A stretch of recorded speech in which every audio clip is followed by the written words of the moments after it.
Hey, how do you do? Operation Fatherhood channel here. Back with another live show. Okay. So this show is going to be dedicated to staying motivated and being thankful. We're in that Thanksgiving season. And so that's, one of those things I want to do is talk about, what I'm thankful for. First things first, though. Okay. I want to say thank you to the folks who subscribe to the channel. We're at 560, I think, so far. So still on that road to 1,000 and hoping to, continue to grow and being a blessing to my fellow fathers everywhere and to the next generation and to my two little ones, Elena and Elijah.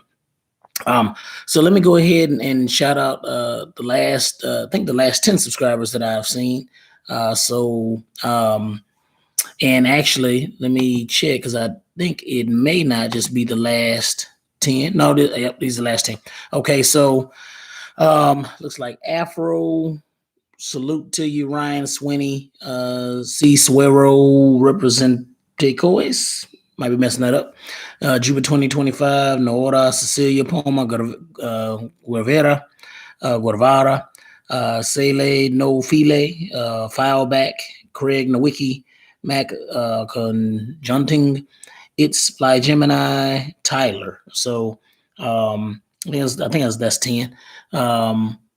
So anyway, I just wanted to, send out, my shout out and appreciation to you all for subscribing to the channel. My brother Gorilla Locks, wherever you are, man, I'm always appreciative of you. Other brothers like Ray, whose channel I watch a lot. I appreciate you, another Orthodox brother. My mother, she always watches a lot of my videos.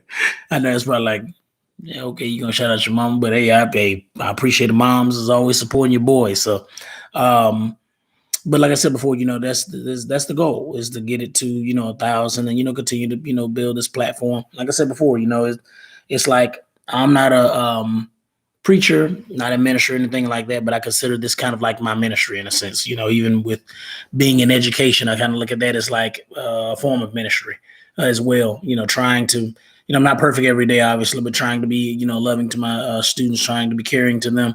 I did a TikTok video recently. I might even put that in the description or something like that, just so you all could watch it of my, kind of trying to, be a rapper, to a beat. I heard that was, kind of went viral on TikTok. So, and I'm, part of one of the last lines in it, I was just talking about caring about my students. And so, anyway, like I said before, what I try to do in my life is that even though I'm not in ministry, is just try to minister to people as best I can in my way, in my own way.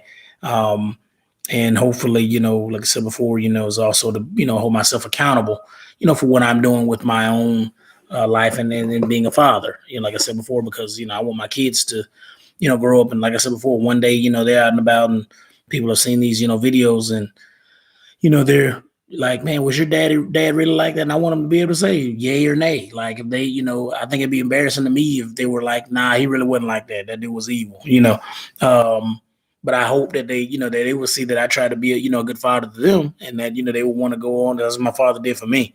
So anyway, but let's get back to the topic at hand. So, the thing I was thinking about recently about staying motivated, I did a video recently, today actually, posted today where I was talking about being working on yourself, right? So post-divorce, working on yourself. I've and in that video, I basically talked about the importance of it, because when you go through a divorce, it's real easy to jump back out in the field and be like, man, I'm gonna try to go out there and give me a bang as many females and boy, I'm gonna get all the women in the world, right? Even the so-called Christian dudes or religious people.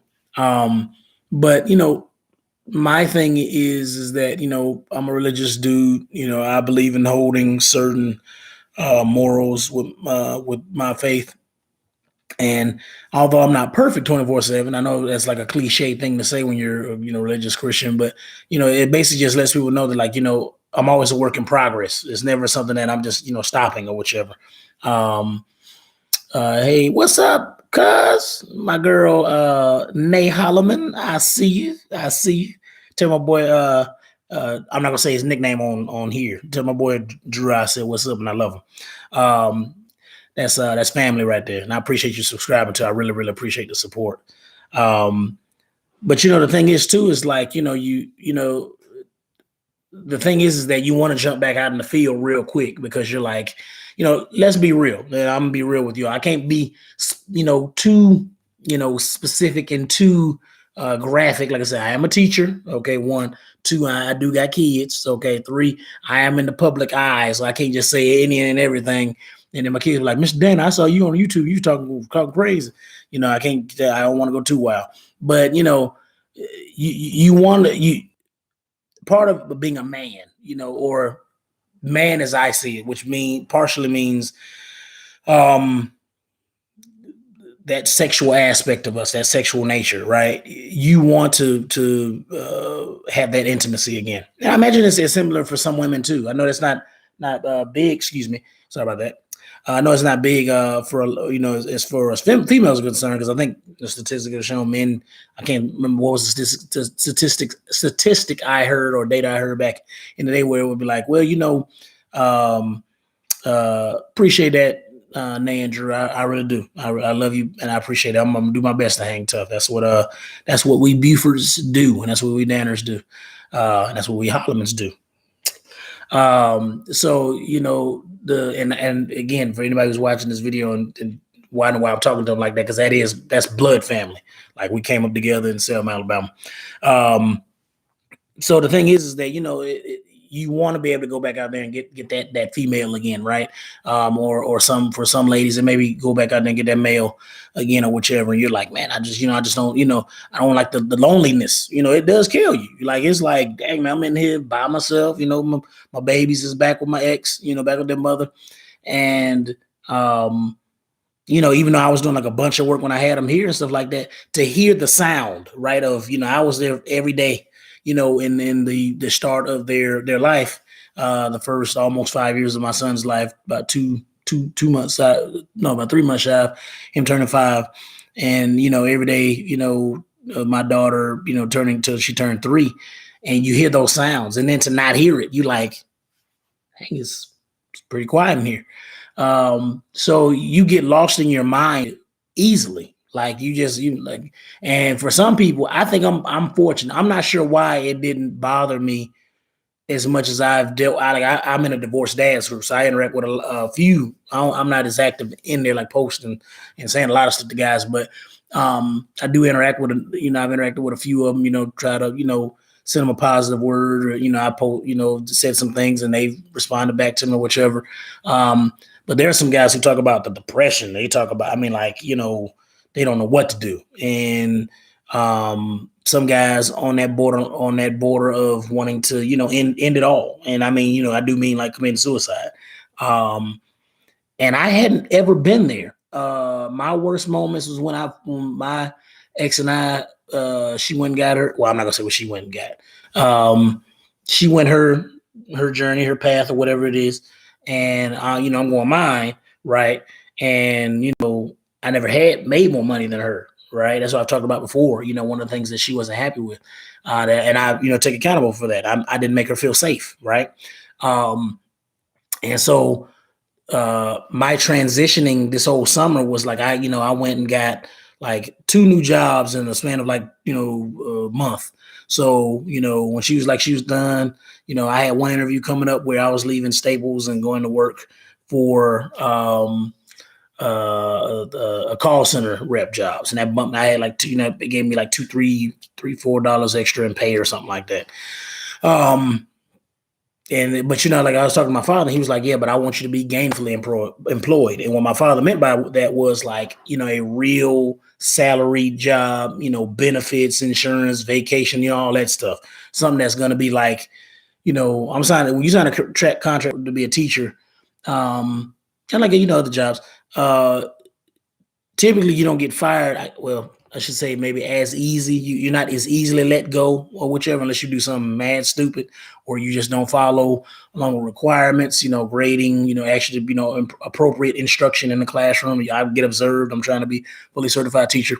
And so the goal being is to make sure I had a job, right? Like, I'm going to be able to pay bills. I'm going to be able to be in my kids' life, and stuff like that.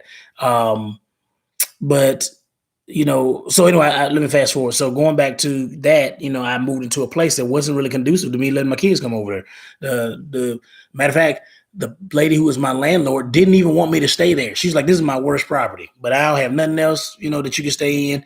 And she liked me. I liked her. She was a wonderful coworker. But I needed something, and I needed something to be able to stay in. This is not gonna be close to my kids. They were gonna, I know some people was like, "Man, you should have went to court and fought for all that stuff." But my thing is like, I wanted to be as peaceful and as amicable as possible through this whole situation, because I could have went and probably did all the battling and stuff like that, but that mess costs money. Let's be real. I ain't an abundance of that. I don't have like, millionaire parents or, folks who making a bunch of money, who have money laying around like that, who could be like, all right, well, you want to go to court over that? Fine, we're going to go to court over that.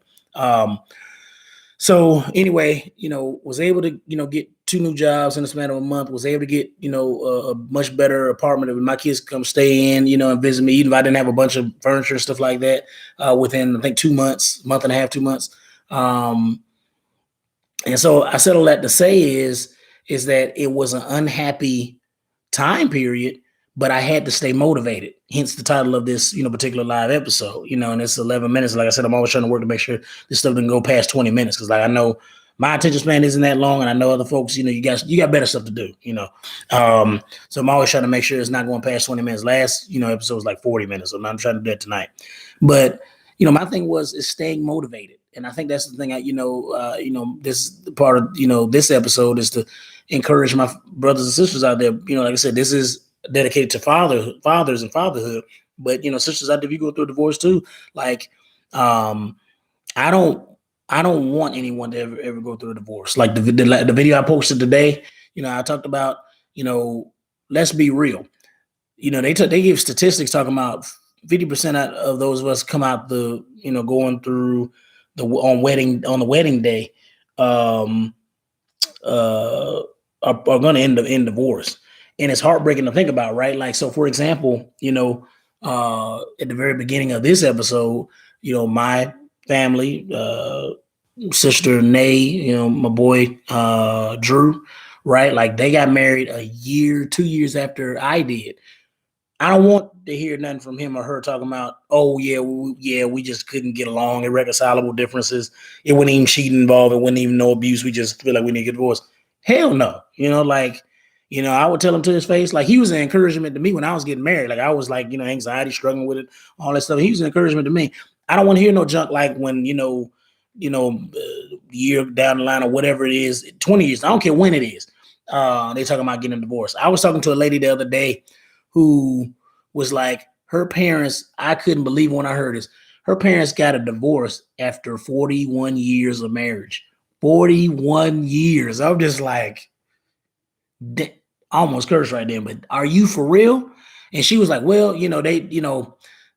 my mother was like 15 when they got married, and my dad was like 24 or something. She said, I was like, and I wasn't gonna say nothing about this lady's mother. I ain't know the lady like that, but I was just like, yeah, okay, I get it. You was mad young, when you got married. And I think she said they got remarried again. I think they both got divorced again or something like that. I think that's what she said. I'm just like, really?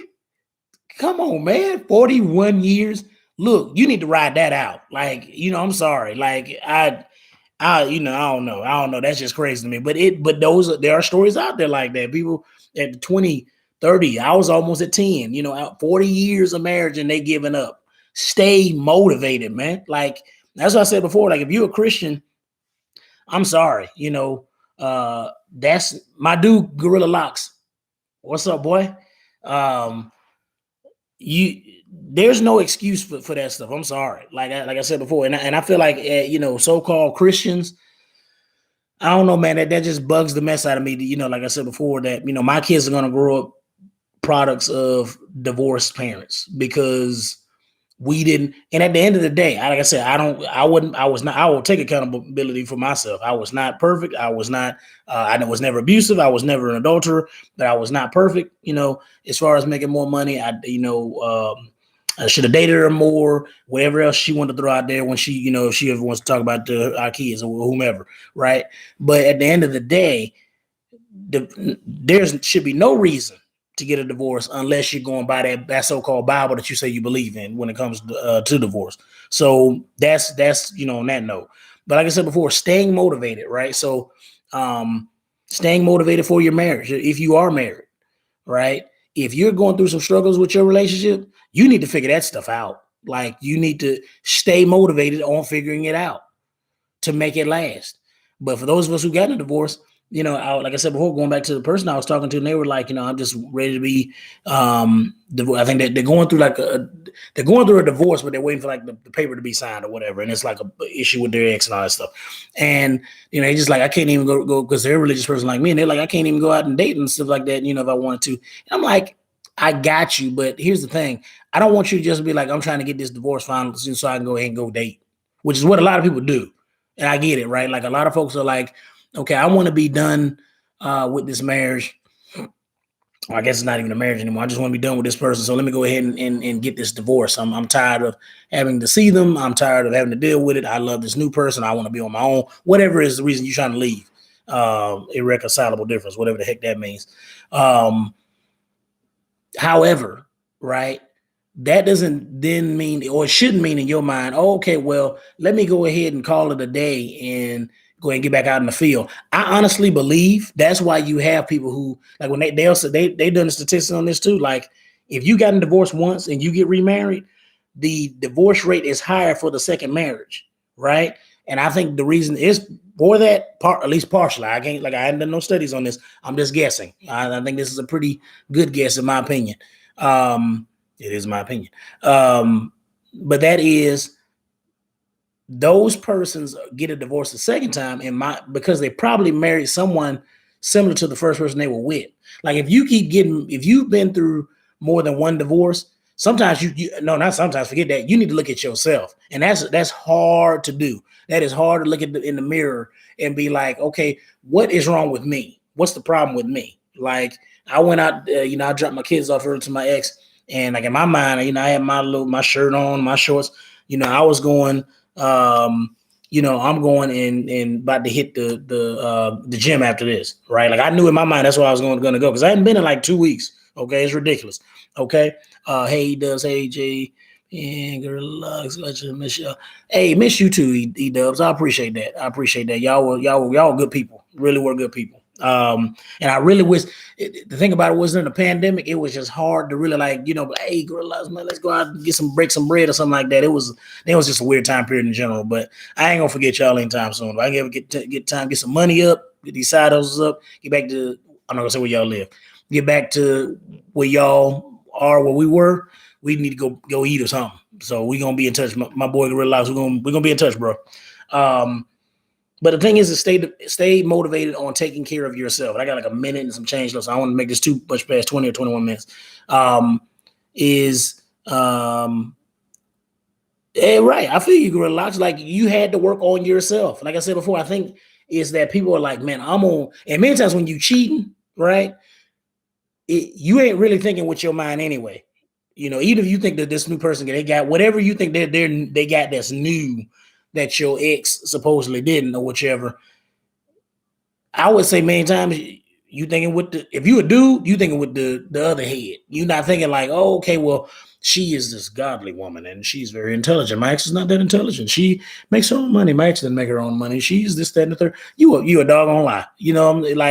And there are some people who I've crossed paths with who've been married multiple times that, who've been honest, I think about it like, yeah, that was me, I made a mistake on that. And sometimes when I've talked to, some people, I don't never, say who they are. Obviously I wouldn't say who they are on here, but they slipped up and let me know that they had made a bad decision and who they got married to that second or third time. Right.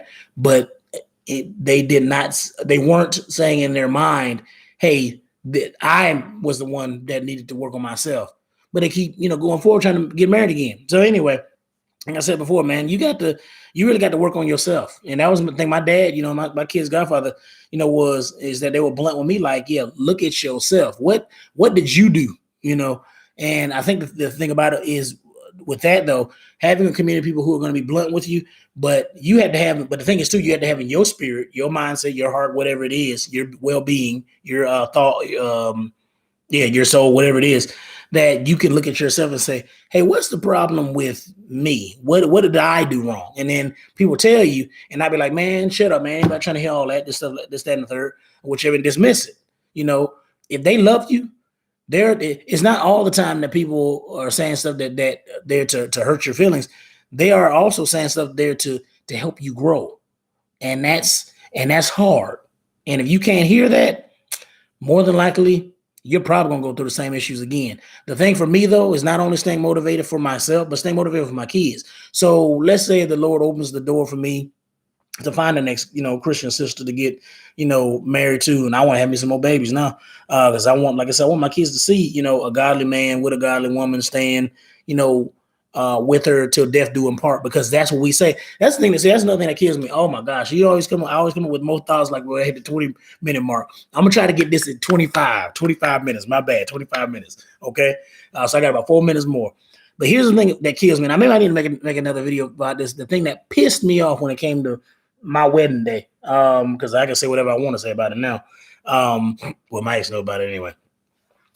We put so much emphasis on the wedding day, right? Like, oh, she got to be the princess and got to be, or the queen, I'm sorry, or whatever she is.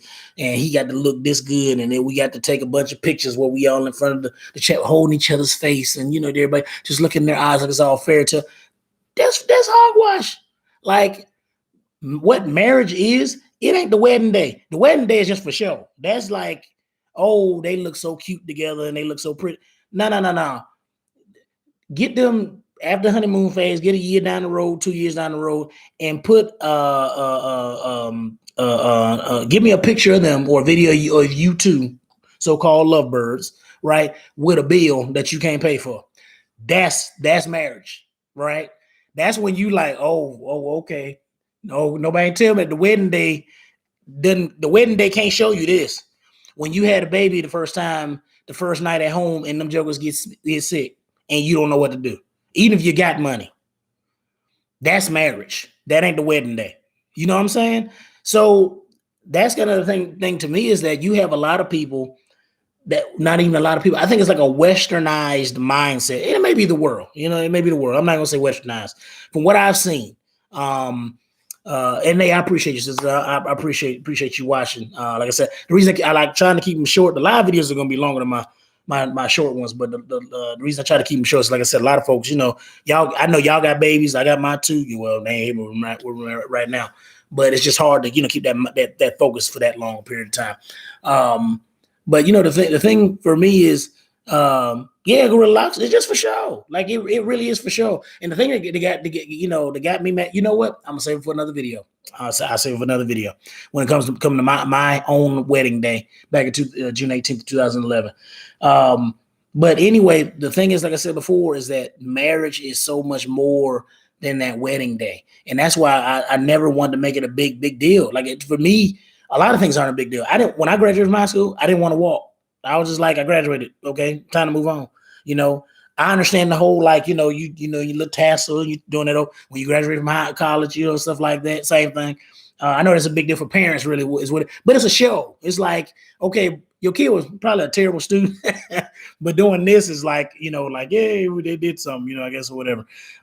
Same thing with the marriage wedding day, right? Like you're walking down the aisle, we're jumping the broom, we're letting the doves fly. Like I think about myself, if we all had 2020 vision, right? Or can see the future really, and see down the road of, hey, this couple's going to get a divorce. Would you spend the amount of money that you spent on that daggone wedding? No.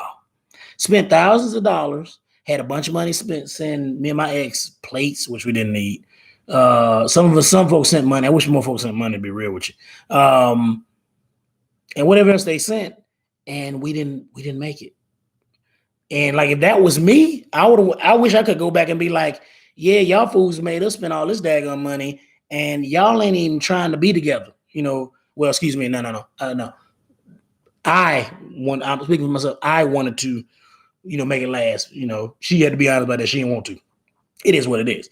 What's up, my man? Andrew Robinson said, "Hey, man, you're a bladed legend. Rather, regardless of what you might think, visit down under someday, bro." Andrew, hey, you get married, dog. I'm trying to come. Matter of fact, before then, you got a role in one of them videos or something. Let me know. I'll try to plot, plan, and save next summer or something like that. Andrew Robinson, I love that guy. That's one of my brothers from another mother down in Australia, from the down under, mate. Wish I could speak Australian. That's a terrible accent. But so anyway, my whole thing, okay, is like 25-minute mark, just 30 more seconds. The thing is about staying motivated, okay, when it comes to being divorced, is staying motivated to work on yourself, not just to get somebody else, but really taking time to take care of yourself, right? The person I was talking to, this may go past a little 26 minutes, actually, now I think about it. I want to make sure I get this out. Don't be afraid to get therapy, okay? I think that's the thing, especially with the African-American community. We're kind of getting a little bit better about that, but it's still kind of a fear for a lot of us. Oh, you must be crazy. No. Sometimes you just need to go get yourself taken care of. You need to go get some thoughts out. What are you dealing with? Any suicide? And here's the thing about it. Sometimes it's not even depression or suicide or anything. Sometimes it's just that the therapist may help you think about, hey, how come you keep picking the same dudes? Like, you failed once. Let's see what it is about you that makes you move forward so you don't go pick the same guy, right? Thank you, Andrew. I try my best with my accents, Mike.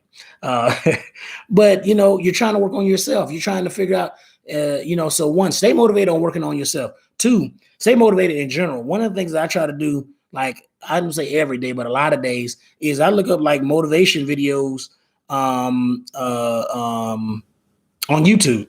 Right. And I try to look up stuff all the time. Like, okay, what motivation videos is it? I just to look up stuff, because then you find quotes that you may have not thought about before. It was a really good quote that I love that I heard Denzel Washington say. I think he was speaking to a college, and he has a lot of good stuff. I think Steve Harvey has some good stuff. I don't agree with Steve Harvey on a lot of stuff he says theologically as a Christian, but he has a lot of good motivational stuff too. And I subscribe to his channel just to listen to motivational stuff.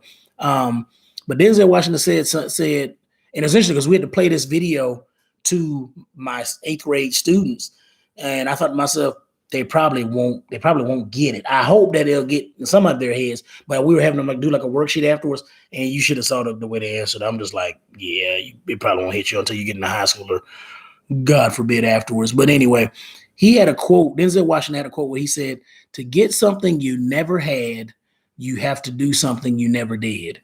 And I remember thinking to myself, that's deep, because you're thinking to yourself, or I thought to myself, shoot, even if I want to get married again, to get something I never had, which is a lasting marriage, I had to do something I never did, which was to really look at myself, right? So what is it about myself that didn't make that marriage last? What is it about my ex that didn't make it last, rather? And then I need to make sure, not that, I think she was like this terrible human being. She didn't want to stay with me. So the thing is, and I watched a bunch of videos. I watched a little Kevin Samuels, and I don't agree with all the stuff he says, but I watched him. Rich Cooper, don't agree with all the stuff he says, but I watched him. Coach Greg Adams, there's a bunch of dudes I watched. Talking about dudes who've been married, divorced, dudes who still been dudes dating, whichever. Not most of them are not, Christian in the way I see the Christian faith. But they really are like, okay, look at who you were with, right? So my ex, if she ever gets married again, probably will. She needs to make sure she don't find a dude like me, and really look like, okay, make sure he ain't short, dark. My skin color and all that, but it's about it. But my whole thing is making sure, what was he like? Make sure he's not like me mentally, right? Like, if I battle a lazy mindset sometimes, or lazy attitude or whichever, don't get a dude like that. Get a dude who he a 6-figure dude. He a alpha, tall, dark, buff, whatever. He don't got nothing like me at all, right? Her view of Christianity and all that stuff, right? Because that was another issue with her. But that's kind of the thing for me, is like, and that's not because, and here's the thing too, I also try to stay motivated in not trying to find the next person I find it and then compare them to her. Like, okay, well, she was like this, and this. You can't be like that, and that. Because all I'm doing is to hold myself up from that person because of this ex that I had. And again, I do want to make sure I'm watching out for certain red flags or some, warnings or whichever. But I do want to make sure that I'm not just comparing to that or whichever. Because again, the more stuff you can work out in therapy. So again, don't just, so let me go ahead and end it on this. Stay motivated on working on yourself. Do not just be trying to get done with your marriage to get or to get your divorce or whichever, so you can get to dating again. Okay. Because that can be very dangerous if you hadn't worked on yourself at all. Okay. 2, staying motivated daily as best you can. Weekly, if you can't do daily, but trying to make sure you're hitting those goals. And, like I said before, for me, it's always a work in progress when it comes to exercising, when it comes to getting, fully certified as a teacher, when it comes to getting my YouTube channel, platform, growing, when it comes to, becoming well, I'm not gonna say everything, but just a bunch of different things I'm trying to work on, a bunch of different side hustles, but always trying to grow. And like I said before, when it comes to that motivation, if you're struggling with the motivation, well, how do I keep myself motivated? I was listening to a bunch of people that I talked about earlier about making sure, reading a lot. Like a lot of the guys, they know who, are these like alpha dogs, and some of them bait them, but alpha, but always trying to grow and always trying to reach new heights. Like that, they read a lot. Now me, I ain't gonna lie to you, my attention span is atrocious. So I might not do a bunch of reading, but I try to listen to a lot of other thinkers as much as possible. And I try to get different articles from time to time. Okay, what are they talking about? Okay, how can I do this? Okay, how can I grow my platform? How can I what can I do with this teacher certification program? What other teachers do I need to talk to? Again, when it comes to staying motivated and it's difficult, watch you some videos, or even just listen to some videos. I know a lot of folks do their affirmation stuff. Some people journal. Some people talk about, that manifestation, I am this, I believe in that, or whichever. You got to make sure whatever it is that you do, you have to stay motivated. Because and I think that's one of the biggest things. You know what? I'll end on that note. This is going up 31 minutes, be a little after 32 minutes. Gorilla Locks, grow on Jay. You're gonna be the man and the guy you were supposed to be. Don't fret. I appreciate that, bro. Because that's what I'm trying to do, is keep growing, keep putting my best foot forward. A brother of mine whom I love, we met each other in the Orthodox Christian church, and he was just like, honestly, before you even go look for the other female, work on your purpose, bro. Like, when you work on yourself, when you figure out what God's purpose is for you, and you figure it out, you adjust it, adapt it, you've made your moves, whatever you need to do to get yourself into that purpose, the next sister comes along is typically going to go along with that, going on with you, because you on your road with that purpose. But the thing is, like I said before, you got to stay motivated on it. You can't backtrack and be like, oh, okay, well, I did what I was supposed to do, whatever. Now, no, stay motivated. Get you some quotes, or post you some quotes on your video, on your mirror. Write your goals down, like I said before. But you got to stay motivated. Don't give up. Put your best foot forward. Keep God first. Operation Fatherhood out. And to all my brothers and sisters who are posting in the comment section, I appreciate you. God bless.